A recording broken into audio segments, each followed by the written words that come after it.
Hi everybody, my name is Alec Miller, and in this video I will describe and offer some thoughts on the notion of a standard language. I think it's every English teacher's dream for everyone to be standardized in the way they talk and write. It would be easier if everyone followed the same linguistic rules. We have books, lectures, and classes dedicated to the art of English, but what really standardizes it? We can spend all day talking about spelling, grammar, sentence structure, yet so many people don't speak the language correctly. After pondering and reading up on the topic, I believe that standard language is a myth. As explained in Lippy Green's Linguistic Facts of Life, language will cope with ambiguity of all kinds. Because we are all unique and different, so are our languages and the way we talk. Languages will continue to change with every generation. If we really think about it, most of the people who are deciding the rules of standard language are the ones who are the most privileged and powerful in a society.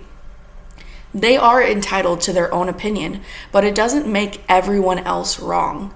In the TED Talk, Barta was able to give us some prime examples of where people spoke the language in a different way.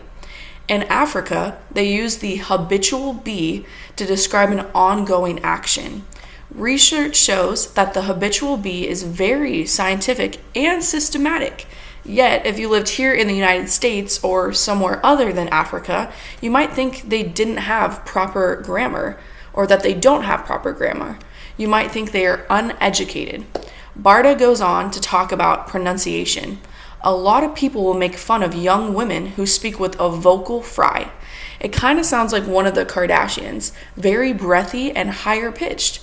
Most people would call this annoying and even try to get the person to stop talking with a vocal fry. However, even men talk like this, and it's not necessarily a bad thing.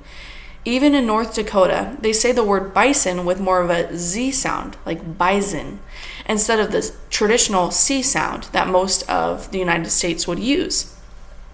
People from North Dakota will judge others and know who is an outsider depending on the way they talk, specifically the way they pronounce the word bison or bison.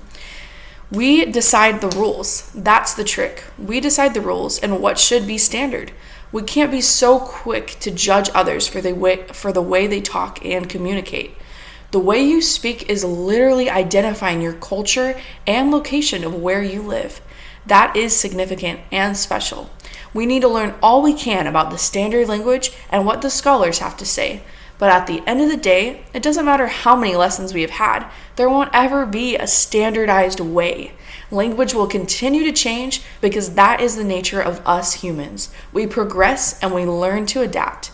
Thank you so much for listening.